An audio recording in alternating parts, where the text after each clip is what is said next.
Sa ingay ng paligid may panahong huminga. Ang kwento ng Mikris pansamantalang itatago muna, dahil sa mga matang mapanuri at mapanghusga. At si Krista bata pa, kailangang alagaan siya. Pag-ibig ng kalingap laging naroon, di mag-iisa. Hello po mga kabayan, mga kalingap, magandang buhay po, Analisa Reality Vlog. Reaction po tayo ngayon dito po sa pagtatapos ng tandem ng Mikris. Pero bago ang lahat, shoutout po syempre kila Kuya Bal Santos Matubang, Ate Ena Vlogs, Kalingap Rabas, sa lahat po ng mga reactors na nagre-reaction po dito sa Kalingap, no? Although alam naman ho natin na kami po ay nandito sa Kalawakan ngayon, tuloy-tuloy ho ang ating suporta kila Kuya Bal Santos Matubang. Silent viewers, new subscribers po sa aking munting kubo, nandyan sa comment section, mga hindi po nag-skip ng ads sa tuwing nanonood po kayo ng aking ginagawang reaction. Ako po ay nagpapasalamat sa inyo ng taos po sa aking puso. God bless po sa inyong lahat. So yun po, napanood ko 2 times so yung Mikris, kasi nung pagsalang talaga nun mismo naabutan ko. Putol-putol yung panonood ko ngayon, yung time na yun. So ito ngayon, natapos ko na siya. Grabe yung yung ramdam na ramdam mo yung lungkot, no? Lalo na yung dumating na si Mikoy, no? Tapos nandun sila nag-uumpukan sa lamesa, yung team ni Kalingap Rab. Siyempre hindi mawawala doon sila Kalingap Tata, si Ate Ligaya na siyang scouter, no? Tapos nung bating na nga ang ating Mikoy, tumayo silang lahat, binigyan ng time ang dalawa. So alam niyo yung sabi ko, naalala ko yung time na yung nag-prank, 'di ba? Nag-prank sila nung okasyon noon. Parang mansari ba nila 'yon? Sabi ko lang, naging totoo yung prank nila.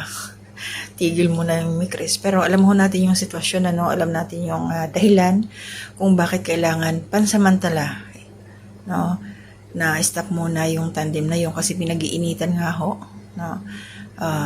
Sinisilip dahil sa edad ni Krista. Ang iba kasi makikitid yung utak, sa totoo lang, mga kababayan at kalingap. Musical, kakantahan lang naman.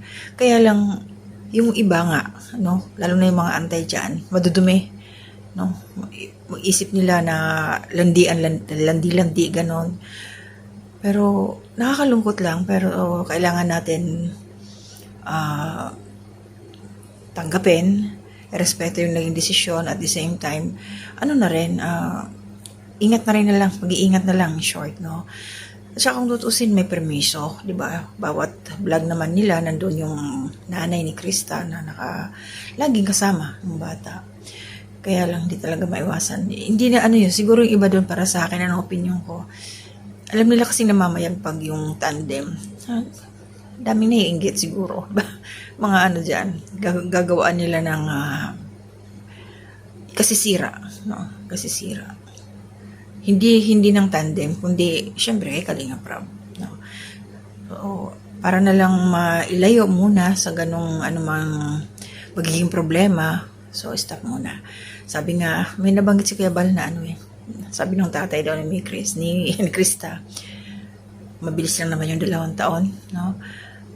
So, yung kanta nila, Till I Met You, yan, Till I Met You, Krista at saka Mikris, no? Grabe yung kantahan nila, hindi talagang mawala yung yung pag kumanta sila, nakakatuwa lang. Mararamdaman mo yung tumatay yung mga balahibo mo ba? Dahil, totoo feel na feel mo yung the way sila mag-acting, no?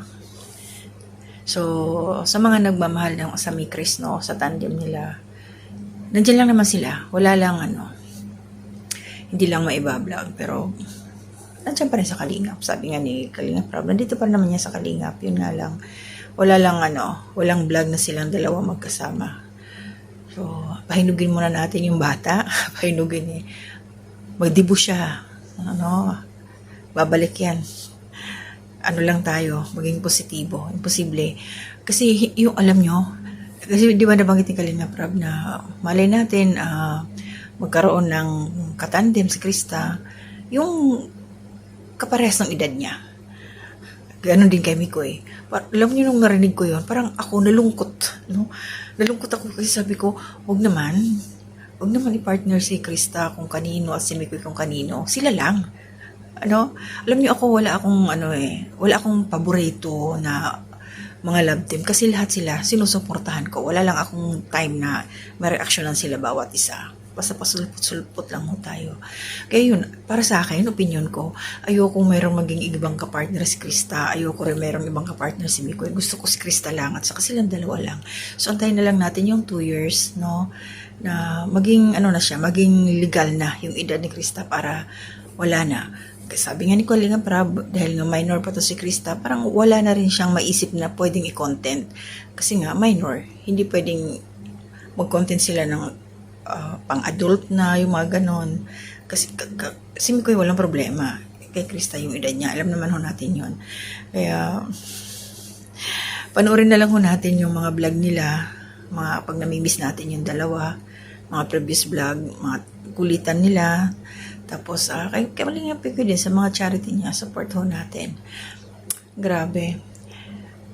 Nireminish nila yung time na una silang nagtagpo, tapos kung ano pa yung mga kulitan. Akala ko nga ipapakita pa yung time na pumunta sila sa mall na hindi nakapag-busy si Krista. Tawang-tawa ako doon, sa totoo lang.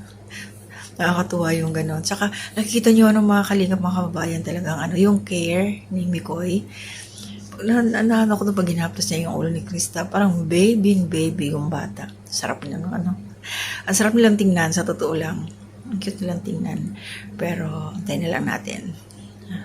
Nagpasalamat si Krista, silang dalawa, nagpasalamatan. Sabi nga ni Mikoy, una, salamat siya dahil, totoo naman yun, bago pa lang si Mikoy, tinandim kay Krista, sumalayo na yung kanyang narating. Tsaka si Krista, ganun din. Marami silang natanggap na blessing. At saka, first time nag-birthday ni Krista sa dito sa Kalingap. Kita naman natin, diba? Akala mo, dibo na yung birthday niya na yun, 16? Akala mo, nagdidibo na. Yun ang ating aabangan, no? Ay, syempre, meron pa rin yun. Imposible. 17, sa 17 niya, meron pa rin yan. Syempre, looking forward tayo. Birthday sa Kalingap. Tuloy-tuloy yan. Lalo, alam naman natin nakapila si Krista sa babae. So, yun lang yung sa akin ng mga kababayan at Kalingap. Supportahan po natin. Kahit wala na sila sa screen na magkasama, tuloy-tuloy pa rin natin ang suporta sa batang to. At kahit may mga blessing pa rin natanggap, yun naman ni Kalinga Prab. Panoorin niyo po sa channel, no, ni Kalinga Prab yung kabuuan po ng video. Maghanda kayo ng panyo.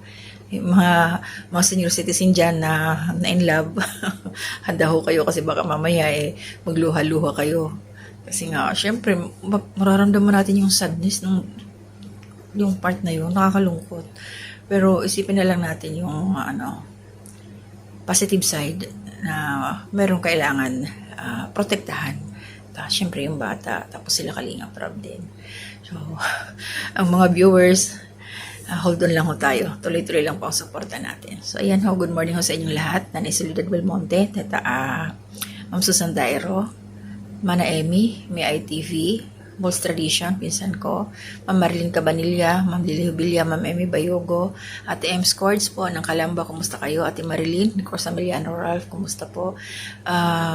Mga kasamahan ko po na nandyan sa aking community spotlight, shoutout po sa inyong lahat.